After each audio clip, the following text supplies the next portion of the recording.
Alright, sa magandang araw po sa ating lahat, lalong-lalong na po sa ating mga subscriber dyan, sa ating mga OFW, sa mga panig ng mundo, magandang araw po sa ating lahat. So ngayon mga kalyabe, mayroon po tayong isang sulit na subscriber at pumunta dito sa bahay ngayon para magpasama doon sa kanyang kukunin sasakyan. So kung anumang unit yon, abangan po ninyo dahil mapapakita natin sa inyo mamaya. Alright mga kalyabe, ayan si boss. Anong pangalan boss? Limuel. Ayan si Limuel, kasama ni malapit lang to sa kala Kuya Nuli doon sa Nabwa. So malapit sila sa Katabing bayan. Katabing bayan lang sila ni Idol Kuya Nuli Vlog, yung aking mentor sa YouTube. Ayan. So ayan mga kalyabe, magpapasama siya at tingnan natin. Ayan. Ayan, nakita niya rin dito yung mga ginagawa nating mga makina.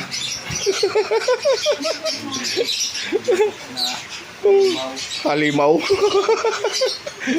Ayan, so ayan mga kalyabe, at aalis na kami. So abangan nyo na lang kung saan kami makarating nito ni Busing, kung anong lugar at kung saan namin kukunin yung unit, kung maganda ba at kung may issue. So kung may issue, atras kami. Kasi hindi natin pwedeng ipipilit sa kanya ay okay yan. So hindi naman po pwede yung ganun kasi hindi biro yung magagastos ng bibili. So katulad nga na sinabi ko, hindi lahat ng may sasakyan ay kaya talagang bumili ng sasakyan. So ito, si Busing ay nangarap lang din. So nangarap at pinag-ipunan niya talaga. So mahabang panahon na pinag-ipunan niya para makakuha ng kanyang sasakyan. So ito, titingnan natin kung worth it ba yung kukunin ni Busing. Pero pag hindi, atras tayo. Alright, so sana papayag din na may-ari ng sasakyan para ma-vlog natin, diba? Alright, so yan, at bibiyahin muna kami. Alright mga kalyabe, so ayan, so alam niyo na kung saan tayo ngayon. Ayan, dala-dala na natin yung sasakyan ni Idol Jumper. At mamaya ipapakita ko sa inyo yung mga tama or gasgas ng sasakyan na to para mai-compare po ninyo pag natapos na natin itong van na to. Ayan, so Idol Jumper, ito dadalhin na po natin doon sa ating shop sa kabila, sa ating partner na si Paring Ryan. Ayan, so sa mga gustong magpapintura po ng inyong sasakyan, bisitahin nyo na lang po yung RRN Auto Auto Service and General Merchandise. Ayan, so bibiyahin na kami. Bibiyahin muna ako papunta doon. So mamaya makikita nyo rin yung pwesto ng RRN Auto Care Service Center and General Merchandise. Alright, so nagdadrive lang ako mga kalyabe. Ayan, so papakita natin sa inyo mamaya yung pwesto ng RRN Auto Care Service Center doon sa Nia Road, Imus, Cavite. Ayan, so boundary na ng Kawit at saka ng Imus halos.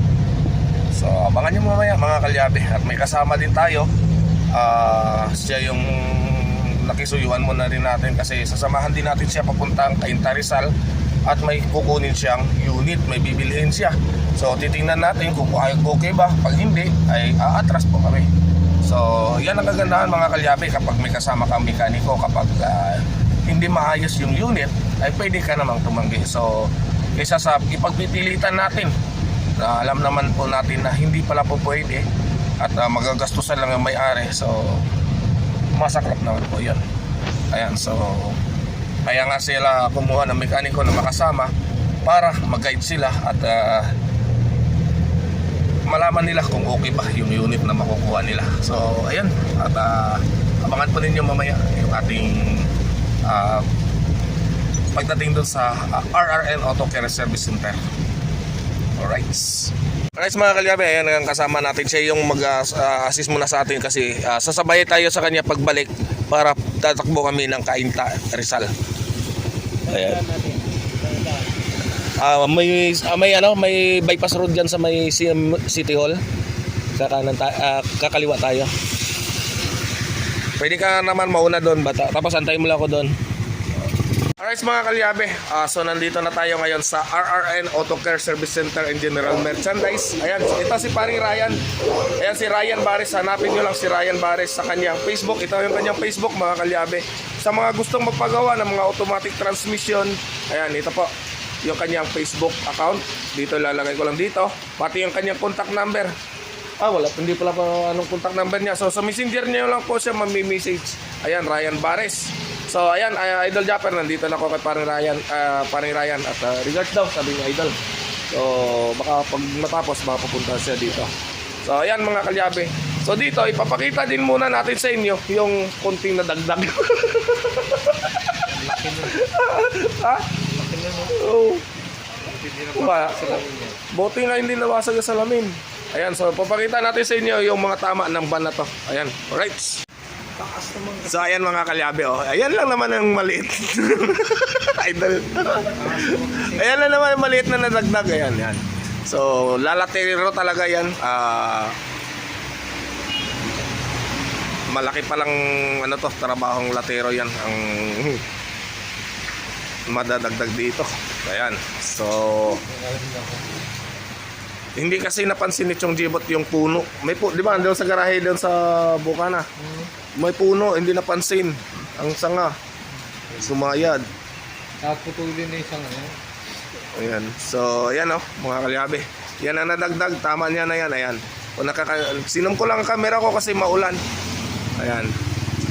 At ayan, pre. Ang dami kong baser. Manghuhula daw ako.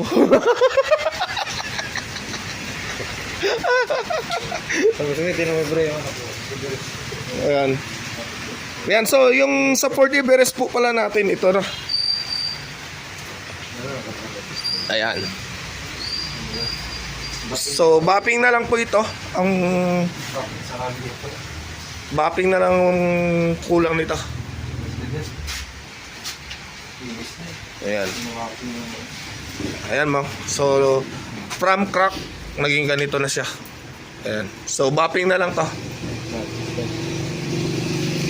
Right. Kapasok ng dito eh.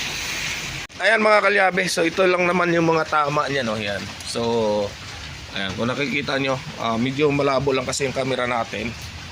Ayan. So, yan, oh. Puro gas-gas na yan. Ang hahaba. Ayan. Tapos, yung sa bubong lang naman, yun ang malala doon. So, ayan. At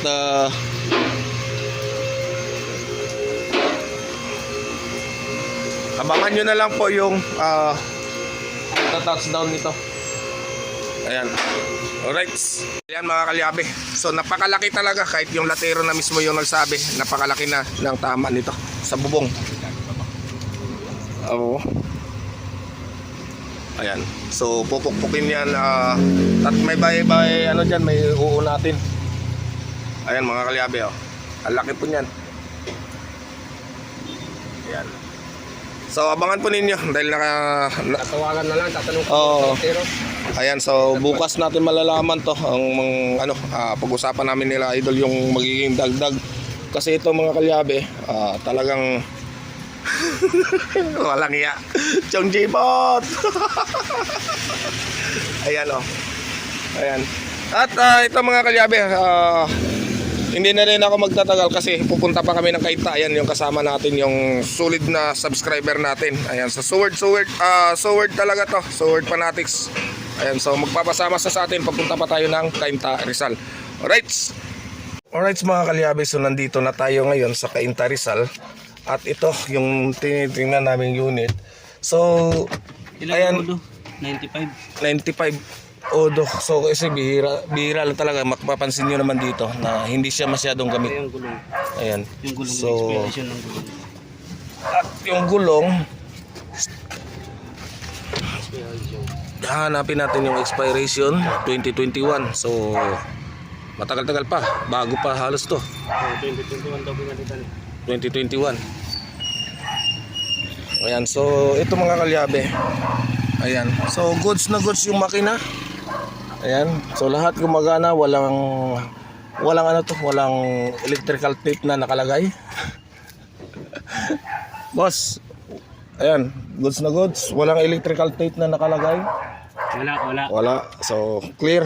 Walang electric. Yan. So, na-test drive na rin natin to at napakaganda naman talaga manakbo. Ayan. So, napakaganda nito manakbo. Ayan. Ayan siya. So, alaga din, alaga. Ayan.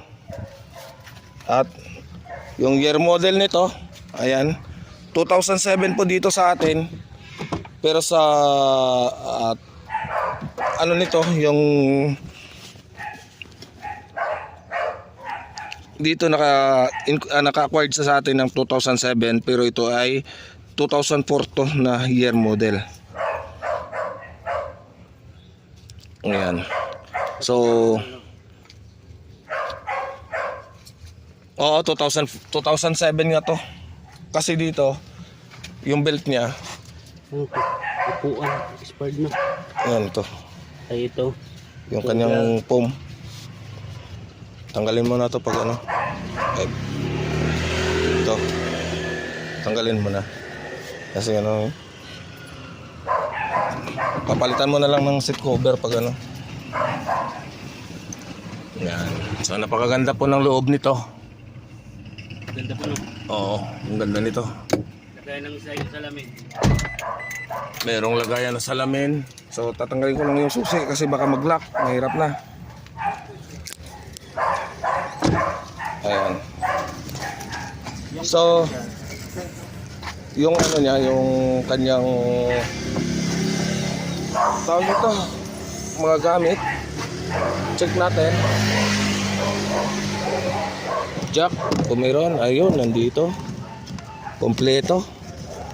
Ayan. So ito mga kalyabes, hindi po nakakalam. Dito nyo makikita kapag lubog yung sasakyan. Kapag lubog ang sasakyan, makikita nyo dyan na may putik. Ayan. So kapag laling sa baha, so wala yung putik. Napakalinis nito. So binuksan na rin natin yung gilid nito.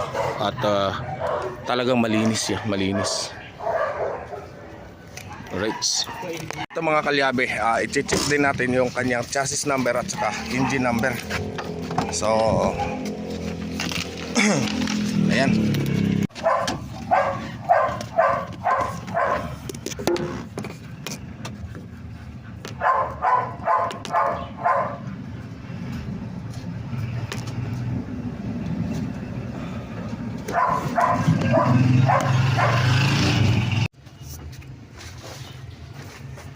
Before ako magpasko.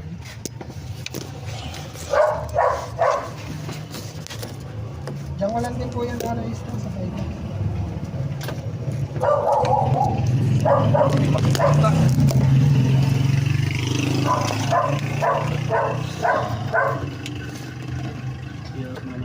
Wala, matatakpan ng ano? Natatakpan ng intake manifold dyan. Hindi rin po na makita eh. Hindi makita yan. Natatakpan ng intake manifold dyan eh.